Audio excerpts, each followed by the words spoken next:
2012 എൻ്റെ 19ാമത്തെ വയസ്സിൽ കോതമംഗലം ഇന്ദിരാഗാന്ധി കോളേജിൽ ഹെൽത്ത് ഇൻസ്പെക്ടർ കോഴ്സ് പഠിച്ചുകൊണ്ടിരിക്കുമ്പോൾ ഒരാഴ്ച വീട്ടിലേക്ക് വന്നതാണ്.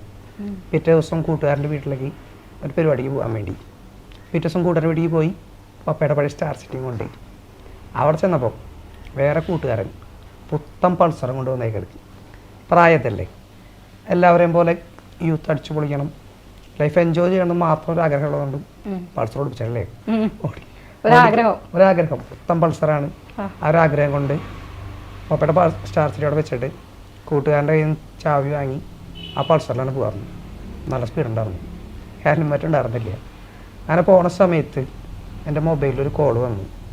അപ്പം എൻ്റെ ആ ഒരു സമയത്ത് ചിന്ത എന്ന് പറയുന്നത് ഞാൻ ചെയ്യുന്നതെല്ലാം ശരിയാണ്, എന്നാർക്കും തോൽപ്പിക്കാൻ പറ്റില്ല, ആരും ഉപദേശിക്കൊന്നും വേണ്ട, എല്ലാം അറിയാമെന്നുള്ള ചിന്തയും അഹങ്കാരൊക്കെ ഉണ്ടായിരുന്നുണ്ട്. ട്രാഫിക് റൂളൊക്കെ തെറ്റിച്ച് എല്ലാം അറിയാലോ, സ്പീഡ് പൊട്ടിച്ച് തലയിൽ ഹെൽമെറ്റ് ഇല്ല, ഒന്നുമില്ല, മൊബൈലും ഞാൻ ചെയ്തത് മാത്രം ശരിയാണെന്ന് ചിന്തയായിരുന്നു. അപ്പം അതുകൊണ്ട് ബൈക്ക് നിർത്താൻ തോന്നിയില്ല. മൊബൈലിൽ കോൾ വന്നപ്പോൾ ഒരു കയ്യിൽ ഹാൻഡിൽ പിടിച്ച് മറ്റേ കണ്ട് ഫോൺ എടുക്കാൻ മതി.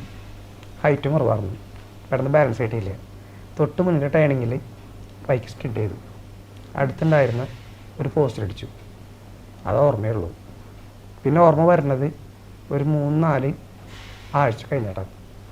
കണ്ണ് തുറന്ന് നോക്കുമ്പോൾ ബൈക്കിൽ പോയി ഞാൻ വെന്റിലേറ്റർ കിടക്കും.